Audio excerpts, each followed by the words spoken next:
Cadre majestueux pour épreuve prestigieuse, c'est devant la cathédrale d'Amiens que devait se faire le rassemblement des concurrents. Au départ de cette 5e édition, 97 voitures, 19 motos, une sélection sévère compte tenu du mauvais comportement de certains l'an passé. Nous avons purement et simplement refusé certains pour des comportements l'année dernière et dans d'autres rallyes de nos amis que nous avons également, qui organisent des rallyes, des comportements scandaleux qui détériorent l'image de marque de la voiture, de la moto et de la nature, parce que bon, on est quand même aussi, si nous allons nous promener dans la nature, c'est parce qu'on aime la nature, hein. Donc on n'a pas besoin d'entraîner des gens qui eux n'aiment pas et qui la détruisent. Ici c'est plus une balade et c'est vachement sympa, on retrouve les gens qu'on connaît, c'est vraiment une ambiance formidable.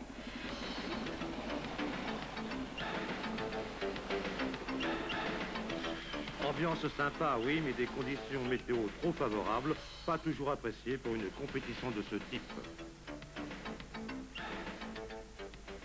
J'aurais préféré un peu d'eau, hein. Ça aurait été quand même beaucoup plus amusant et puis, disons, beaucoup moins cassant pour les mécaniques. Parce que là, les mécaniques, ça va être dur.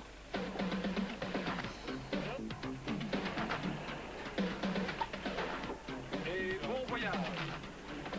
Départ 21h de la première étape, les concurrents doivent rejoindre Abbeville au terme de 60 km de navigation à travers sentiers et chemins. Une étape de mise en train, un prologue en quelque sorte, mais un prologue qui ne sera pas une partie de plaisir. Pas évident, mais pas évident du tout, de conduire la nuit, même à l'aide de...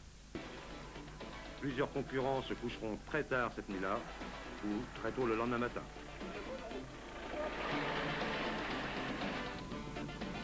À mi-parcours arrive l'une des premières difficultés de cette première étape, le passage d'un gué situé à Saint-Riquier.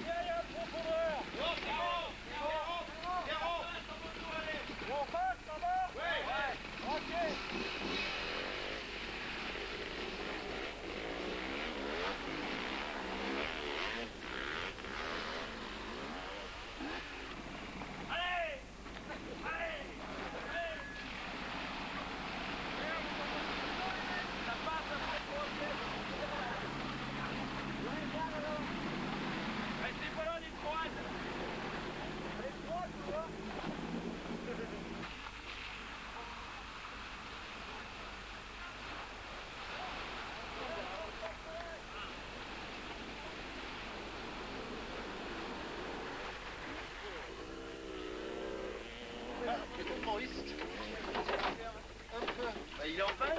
Non, un peu beaucoup. Et le caméraman, il est... Et nous qui voulait faire le... Voilà.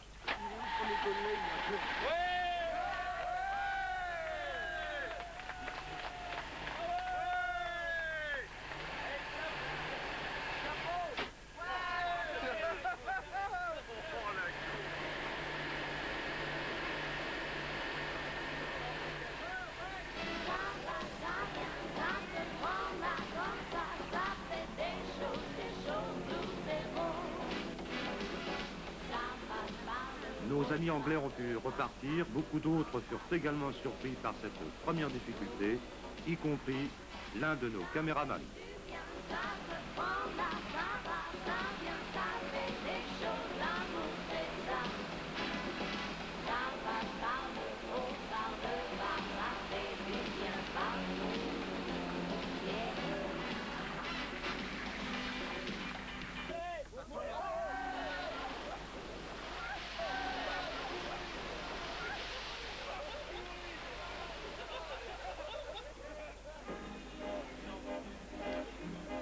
La nuit fut courte pour beaucoup, rassemblement tôt le matin devant la mairie d'Abbeville. Le départ effectif, l'aéroport de Buigny-Saint-Maclou. 200 km au menu, arrivé ce soir en Angleterre dans le Kent. Tout commence par une épreuve redoutée par tout le monde, le passage devant les radars de la gendarmerie, vitesse obligatoire 55 km/h.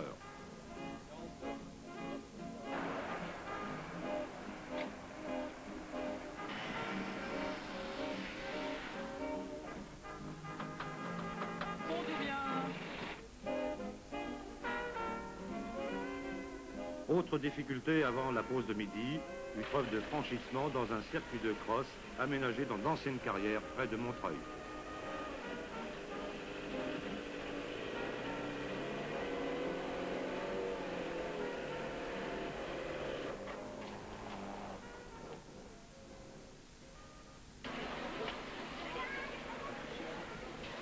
Montreuil-sur-Mer, déjeuner sur le pouce, il faut faire vite, le ferry n'attend pas.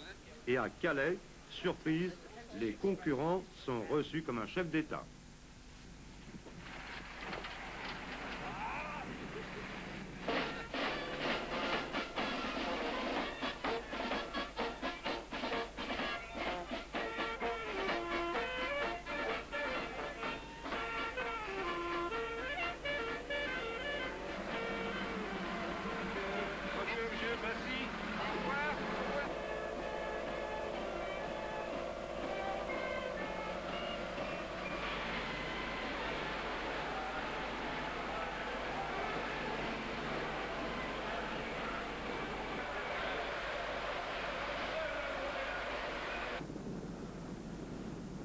Traversée houleuse, une mer déchaînée, c'est enfin l'arrivée à Douvres pour ensuite rejoindre Margat, distant de 40 km.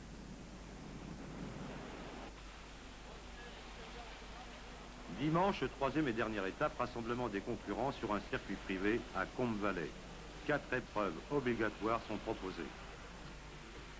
Le speedway, un parcours sur herbe, plein d'embûches et de surprises, qui n'effraie personne, mais des concurrents qui participent avec des véhicules que l'on est peu habitué à voir sur ce type de circuit.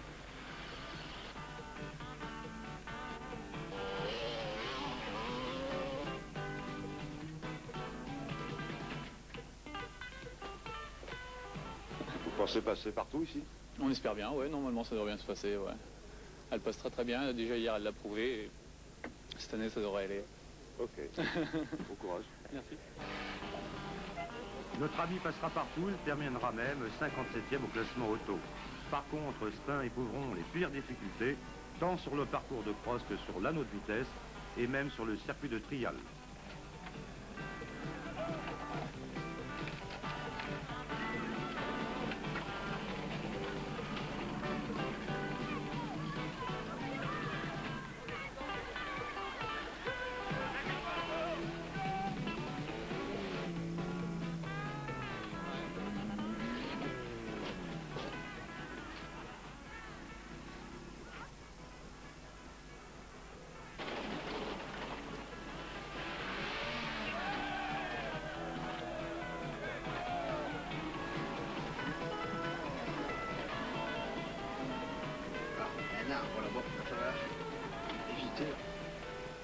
Au terme de ces 4 épreuves et de ces 3 jours, les premiers au classement général auto et moto ont été respectivement Bernard Maton et Jean-Louis Slovac, c'est-à-dire les vainqueurs tout simplement de l'an passé. La Transcap est terminée, la prochaine édition devrait être plus musclée, avec un parcours en Angleterre. À quelle date? Je crois toujours sur 2 jours, parce que c'est un maximum. Nous avons beaucoup de gens de la région lilloise et du nord de Paris qui sont là, ne peuvent pas se permettre de prendre 4 jours, c'est pas possible. Donc 2 jours, début septembre, ou en Angleterre j'espère, ou en Angleterre vraiment, dans le Kent, parce qu'après c'est trop loin encore une fois, mais je crois qu'on s'en restera là. Il y aura des modifications au niveau interne dans dans les épreuves par elles-mêmes. Épreuves plus musclées? Plus musclées, oui, oui, oui. Et on laisse un petit cachet, un emballage sportif. D'accord. Voilà. Eh bien, l'année prochaine. J'espère vous revoir.